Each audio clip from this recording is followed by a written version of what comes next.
In the heart of Mississippi, where the Yazoo River snakes through the dense, mist-laden swamps, a legend refuses to die. It is the tale of a woman condemned. Her name lost to time, but her vengeance is eternal. They call her the Witch of Yazoo, or the Chain Lady. And though her body was buried over a century ago, her presence lingers still. Some say they hear her laughter on stormy nights, carried by the wind like a ghostly warning. Hello to all my fellow Creepy Little Weirdos. My name is Christina. I am a paranormal researcher, and I am also working towards my master's degree in parapsychology. I will be your tour guide through the realms of the unexplained, the paranormal, and the just plain weird. Welcome to Horror, History, and Hauntings.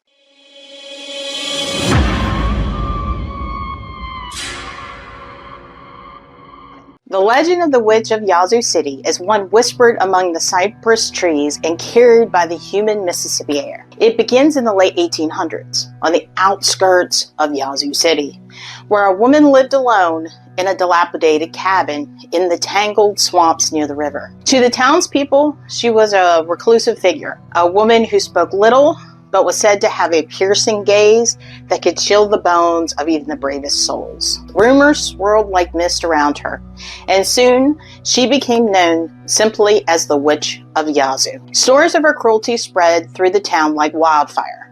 Fishermen swore they had seen her wading through the marshes, whispering to unseen forces. She is said to lure fishermen away, to torture and kill them in a nearby swamp. Livestock went missing, and strange occurrences befell those who dared to cross her. Whether these events were true or the fabrications of frightened minds, no one knew for certain. But the fear of the witch was real. On May 25th, 1884, a young fisherman disappeared by the river near the swamp, his footprints vanishing at the water's edge. Enraged, the townspeople formed a mob, torches in hand. Their fear now turned to wrath. They stormed the witch's cabin, finding her in the midst of a dark ritual, her voice rising to an eerie incantation. Some say that she was in the process of torturing the young fisherman. Others say that the sheriff found some skeletons in the witch's shed one day and just wanted answers.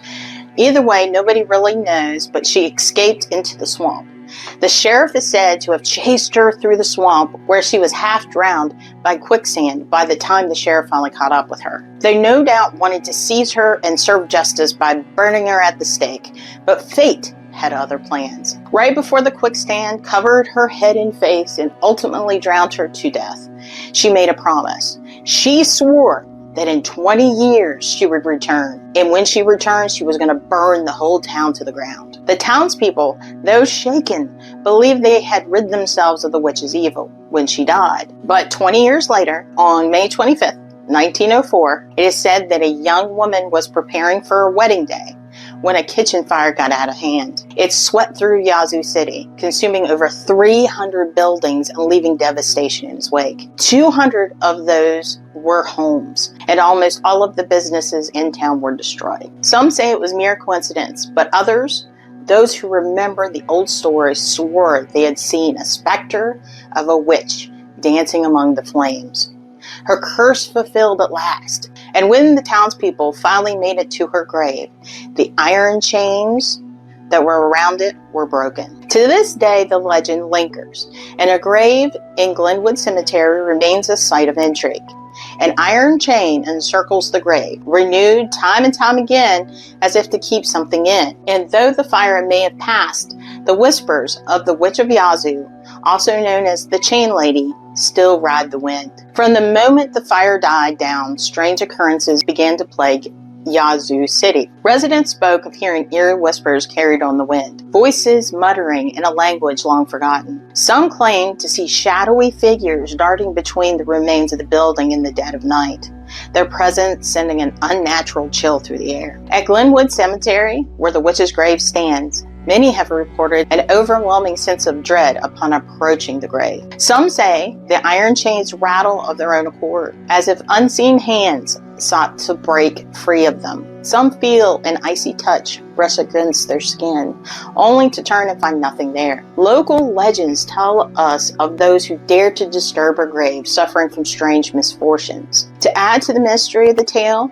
no one really knows if the Witch of Yazoo is the same person buried at the cemetery in that grave. All of the records of the grave were burned up during that devastating fire, along with most of the town's records. The grave marker itself only adds to the legend because it was added in the 90s, and shortly after that, the marker fell off the base, breaking into 3 pieces.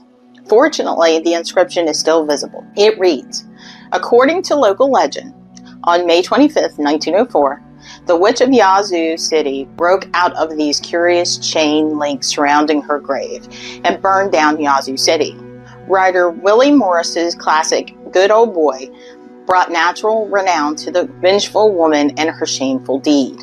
In honor of Ray Rogers Sr., sexton, 21 years old, January 7, 1974 to July 1, 1995, Glenwood Cemetery, Yazoo City, Mississippi. Morris himself is only buried 2 plots over in the same graveyard. The historic Main Street district, where the fire once raged, remains a hotspot for supernatural activity to this day. Shopkeepers have spoken of objects moving of their own accord, doors locking and unlocking without explanation, and the sound of footsteps echoing through empty buildings. On some nights, an eerie glow is said to flicker along the streets, reminiscent of the ghostly flames that once devoured the town. Visitors and paranormal investigators alike have recorded unexplained phenomena. EVPs capturing whispered threats, cold spots in the middle of sweltering summers, and a sudden, unshakable feeling of being watched. A few have even claimed to see a spectral woman in a flowing black dress, her face obscured, standing at the edge of the swamp. Her presence is as fleeting as the mist that rises from the water. Although many years have passed since the fire, Yazoo City has never truly been free of its lingering hauntings. The witch's presence is still felt, her laughter sometimes heard on stormy nights, as if mocking those who once sought to destroy her. Whether mere legend or a warning from beyond the grave, one thing remains certain: the Witch of Yazoo has never truly left. If you enjoyed this video, please show your support by liking the videos and subscribing to the channel. It would mean the world to me. Also, you might like other haunted tale or this playlist on my channel. And as always, thank you for watching. Good night and sweet dreams. Bye-bye.